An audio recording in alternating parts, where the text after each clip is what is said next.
आजच डाउनलोड करा आणि तुमच्या आवडत्या मालिकांचा आनंद लुटा।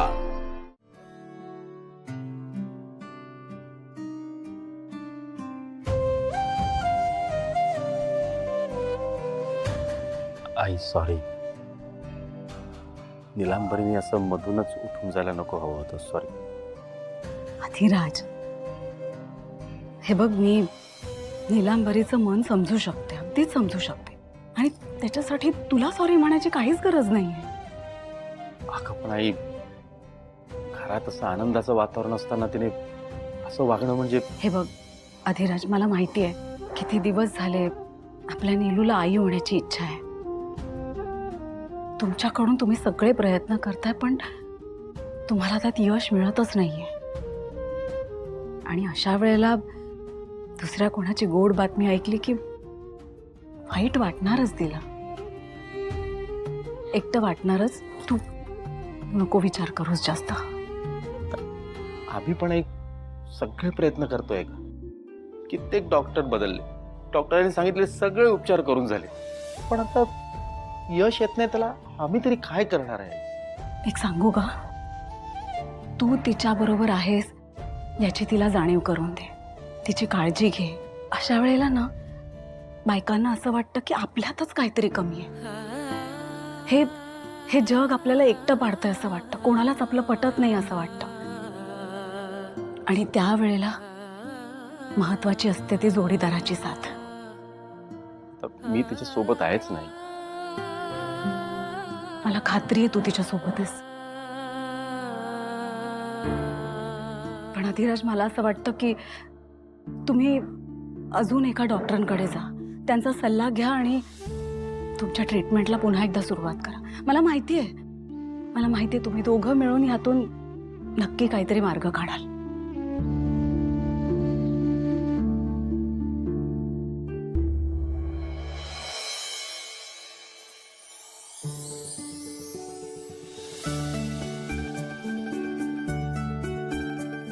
तुम्ही दोघी इथे काय करताय? अगं हळूहळू, सावकाश। आता इथून पुढे तुला सगळ्या हालचाली एकदम सावकाश करायच्या आहेत काय? अगदी बरोबर आहे।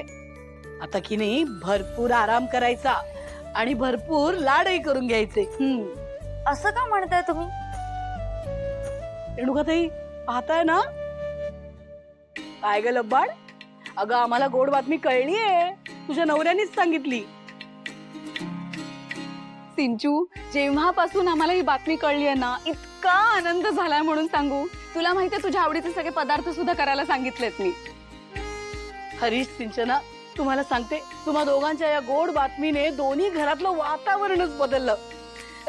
रेणुकाताई, हा, मला काय वाटतं माहितीये का, हा, 2 मुलांची आणि 2 मुलींची नावं आपण दोघी आधी ठरवूनच ठेवूया।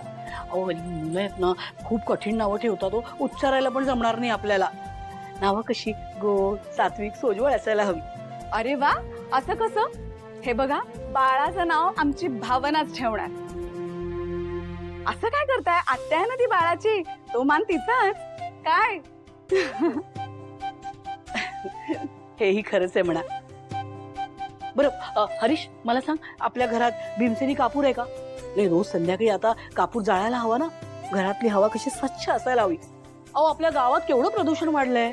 हो ना हो, आणि भाज्या आणि फळं सुद्धा पहिल्यासारखे सकस राहिलेच नाहीत ना। आणि आता कसं, म्हणजे सिंचूच्या पोटात सगळं छान सात्विक आहार जायला हवा। अगदी बरोबर बोललात तुम्ही।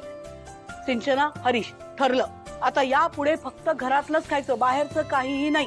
तुला जे खायचंय ना, मला सांग, मी घरात सगळं बनवून देईन। आणि हे बघ सिंचू, इथून पुढचे 9 महिने सगळं पौष्टिक खायचंय, कळलं का? आम्ही जे सांगू तेच करायचं, म्हणजे बाळ कसं छान धष्टपुष्ट होईल, हो की नाही? आणि लक्ष्मीताई, मी ना सिंचूला 7व्या महिन्याची वाट न बघता आधीच घेऊन जाते, म्हणजे तिचे हवे तेवढे लाड पुरवता येतील आम्हाला। हा, वा वा, नाही म्हणजे तुम्ही तिला इतक्या लवकर घेऊन गेला तर आम्ही आमच्या सुनेचे लाड कधी करायचे? बरं करा, तुम्ही हवे तेवढे लाड करा आमच्या सिंचूचे। नाही नाही, आपण ठरवू आणि मग तुम्ही घेऊन जा, ठीक आहे ना? बरं, सगळ्यात महत्वाचं, बाळासाठी अंगडी टोपडी मी घरीच शिवणार आहे। मी सुती साड्या घेऊन आले, तुम्ही एकदा जरा बघता का? तुम्ही पसंत करा, कुठलं पहिलं बनवू मला सांगा। आले ग आले।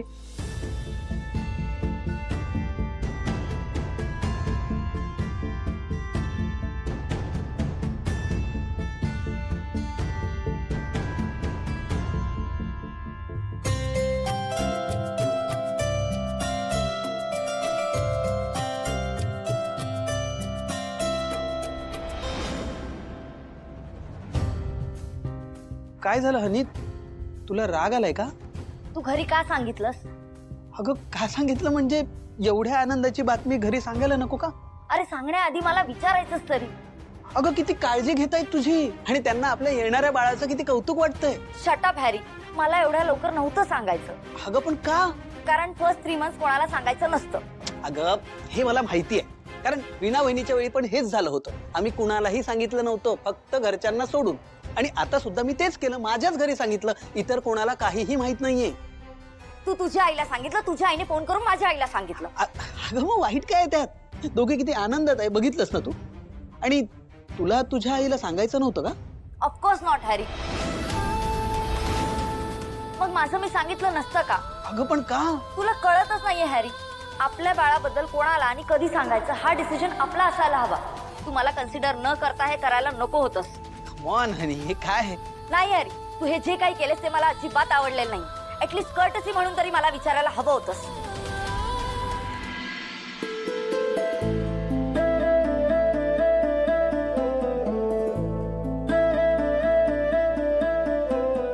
रेणुकाताई, अहो सिंचनाचं बोलणं मनाला लावून घेऊ नका. तिच्या मनात काही नसतं हो. आणि तुम्हाला दुखवणं हा तिचा हेतू नक्कीच नसणार. ही आई आहे तिची, माझी काय दृष्ट लागणार होती का तिला? अहो बरोबर आहे तुमचं. तुमची दृष्ट कशी लागेल तिला? आणि तिला पण माहितीच आहे ना. खरं सांगू का, मला आत्ता तिची मनस्थिती काय आहे ना ते कळतंय. अहो अचानक कळलंय तिला की ती आई होणार आहे. ती मोठी जबाबदारी. आणि आमचा हरीश पण ना जरा कधी कधी चुकतोच. तिला न सांगता त्याने आपल्याला कळवलं ना. आपण दोघी अशा अचानक तिच्या समोर उभ्या राहिल्यानंतर थोडीशी बावरली असणार, घाबरली असणार ना. आपण मोठे आहोत, आपण समजून घेतलं पाहिजे. पण अशा परिस्थितीमध्ये तिचं कुटुंब जर तिच्या सोबत असेल तर तिच्यासाठी चांगलं एवढं नको का कळायला तिला? हळूहळू कळतच हो. पण ते सुरुवातीला, शेवटी काय आजची पिढी आहे ना, त्यांचं विचार करण्याची पद्धत वेगळी आहे. त्यांना ते काय प्रत्येक बाबतीत प्रायव्हसी हवी असते. काय म्हणतात ते आजकालची मुलं, स्पेस, ते हवं असतं. आपल्या वेळेला कसं होतं ना, आपल्यासाठी आपलं कुटुंब म्हणजे आपल्या आधीची पिढी आणि आपली मुलं. पण आत्ताच्या मुलांसाठी कुटुंब म्हणजे फक्त नवरा बायको मग सगळे. आता प्रत्येक पिढीचा एक आपला विचार असतो. आधीच्या पिढीने त्यांना समजून घ्यायचं असतं बघ, तसंच आपण समजून घ्यायचं.